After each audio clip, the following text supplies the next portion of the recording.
Hey everyone, True here, and I already covered the skills of Ludmilla and Clarice in a different video, so let's get right into the AI analysis of this new SSR character. And on the threat level, so on the hate, we see relatively high hate, I would say. We have a 20% modifier if there is any sleeping enemy on the enemy team, which you would like to see with her skill set, obviously, which will happen quite a bit. So that's already one part. And then the other part is if she already got a kill and unlocked her savage knockout skill, then her hate will increase by 20% as well. So a combination of these two isn't all that unlikely to happen. So the threat level will be high in general, I would say. But the good thing is that especially if you have a guard with her and if she gets kills constantly, then that high hate isn't necessarily a death sentence for her, especially with that kind of evade to target attacks in her passive skill set. And then looking on the skill side, on the skill weight side, we see the knockout strike with a 1.0 weight, and that is really kind of a skill that she will most likely only fall back to if all the other three are not an option, which can of course happen. We have the instant nightmare with a 2.0 skill weight, but in general, I would say you can expect her to use this skill every time she gets the chance to. So if it is not locked and there's a sleeping enemy available that she can hit, she will hit that enemy. And then we have the forced sleep, which looks like it has the highest skill weight, the 2.5. But keep in mind that forced sleep can only be used if there is no sleeping enemy on the field. And also there's a big modifier for this skill. So if she already unlocked her savage knockout and there are enemies in the turn order that are under 50 time units, then this forced sleep really completely falls off and is very unlikely to be used. She will much rather than use the savage knockout, and in general I think this is a very good idea. The savage knockout is superior to the forced sleep in that it can actually put two enemies to sleep and actually apply additional damage. Plus, if she already used her instant nightmare, then the forced sleep wouldn't do much good anyways, because she cannot use it in 100 time units again, and the forced sleep is only 50 time units.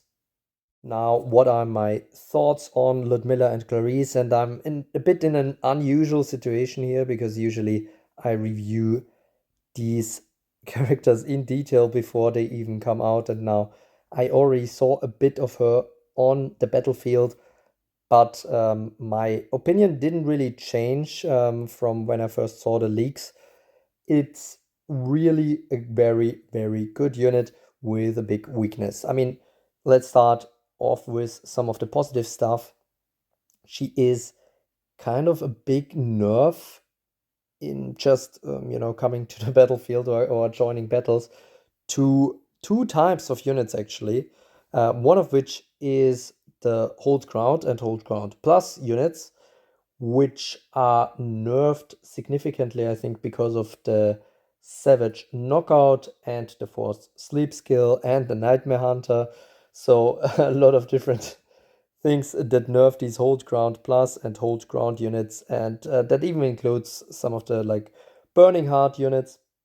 And then on the other hand, it also nerfs units that mainly thrive on attacking two targets, which is usually a super useful skill. But on Ludmilla and Clarice, this is mostly wasted. And from what I've seen in the limited battle that I've seen her in, sometimes these units actually choose to attack her anyways with a two target attack, even though there's other enemies available that do not have the ability to evade these attacks. So she could even draw some unwanted attacks without even being a guard.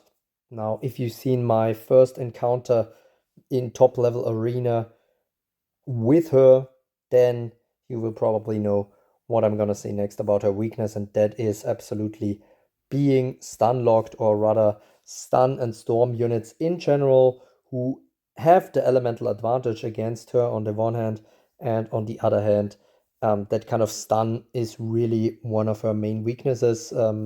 Everything else is really going in her favor, but if she is stunned, she cannot unlock, obviously, that deadly guard passive, which makes her partially so powerful. And on the other hand, she doesn't have any hold ground or endure or something like that, and also any way to recover her HP without getting the turn, except if she already unlocked that deadly card.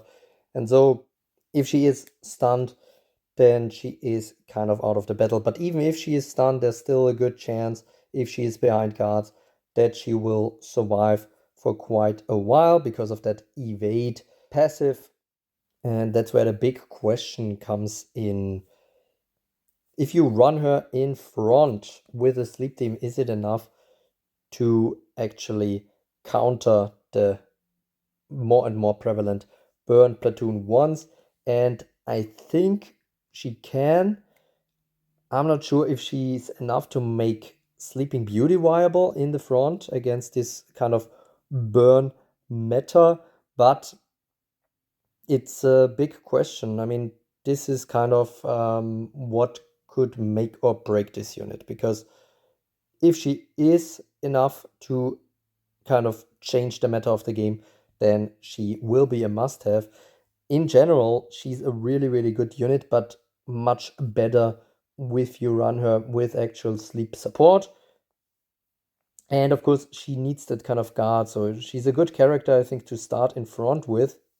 The guard will protect her better than any other unit, because if it is a 100% guard, it basically protects her for any attacks that are not attacking all the teammates. Now, I mentioned before that she is kind of a nerf against Hold Ground and Hold Ground Plus and these Burning Heart type units, and units that attack two targets.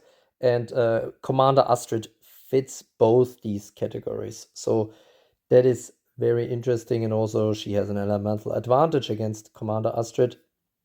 So Commander Astrid would really struggle to deal with her, and that might be one of the big reasons, because Commander Astrid basically has only one weakness, and that is sleep, and that is the reason why she could actually change the meta. If we see that, let's wait for that. But if you run a sleep team, definitely have to get this unit. She is kind of like an improved Water Snow White in some senses. She has much more abilities to actually get enemies to sleep.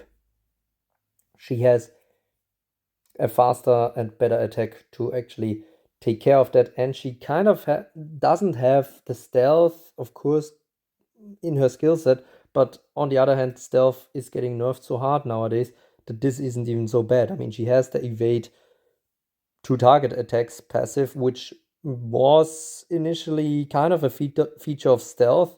Nowadays, there's a lot of two target attacks that ignore stealth anyways, and then you also have Cinderella, who gets another turn if she attacks the stealth units, so that is also something that Ludmilla and Clarice do not have to fear. And both Water Snow White and Water Ludmilla and Clarice have a deadly passive, but the deadly guard passive is absolutely more powerful than the deadly sleep passive at this point. What would be really interesting to see is if this unit now can actually create a bit of an equilibrium where there is a balanced meta in terms of there are some burn teams, or rather burn plat ones. Let's focus on the platoon ones now, or the openings in the arena. So you have the burn plat ones, you possibly have the sleep plat ones now with Ludmilla and Clarice, and you also have the stun platoons, which were very big at the beginning of the year with the likes of Lancelot and Stormchi. And maybe, just maybe, this kind of thing could cause a bit of an equilibrium where you have the sleep teams, which are strong against the burn teams, and the burn teams are strong against the stun teams, and the stun teams are strong against the sleep teams. Obviously, there is a bit of a holding back the stun team, for example, in terms of if the sleep team has Sleeping Beauty in it. But then on the other hand, Sleeping Beauty might be not great against burn teams. So let's see how the meta evolves from here. And of course, we also have another Storm unit to look forward to. Storm Rolosha should come out very soon. And of course, that unit will have the elemental advantage against Ludmilla and Clarice, and possibly exploit that kind of weakness of being vulnerable to stun and also being vulnerable to attack all attacks, which the new Storm Rolosha could have a very strong attack. That being said, with all that we know now, at the moment, I think she has a potential to go to the SS tier in my arena tier list. I don't think she has what it takes to go to the absolute top tier, but should be enough in my eyes to make it to the SS tier, hinging obviously on if the new Storm Rolosha kind of heavily counters her. But then again, the new Storm Rolosha, might not do all that well against the Burn Platoon ones. So yeah, then we are back to that equilibrium discussion. But yeah, let's not speculate too much. We don't know yet. Of course, on this channel, you will hear about all the new skills of the playable version of Storm Rolosha as soon as possible. Do more things. I think she will be a very good war unit. Of course, if you put her in a sleep platoon, all that kind of forced sleep, especially if you're attacking the castle, is having the potential of making short process of a lot of different teams. And secondly, I got some questions if you should pull for Ludmilla and Clarice for your first SSR. I think there are better options, especially if we think that Cinderella might return soon. Also, as I mentioned before, for Ludmilla and Clarice, it would be nice to have some sleep support in their team, but in general, it's also not wrong to take her as a first SSR. You can easily combine her with a lot of these guards, SR and R guards, to increase her chances of survival for quite a long time, and then she could still do a lot of good work. In general, if you haven't pulled for her yet but decide to do so, I would recommend waiting for the fountain to come out first. Then you will also have the fountain rewards available. And if you wait just a bit longer, we should still get some information on the new Storm Rolosha before the Ludmilla and Clarice banner actually runs out. So patience definitely pays off with this banner.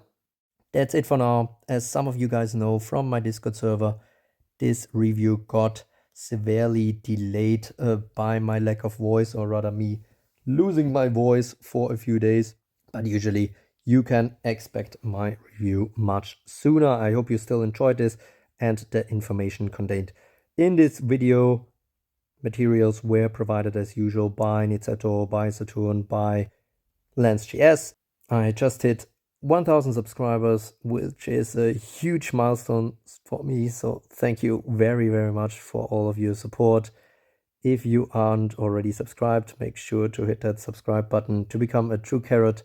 And as always, thanks for watching.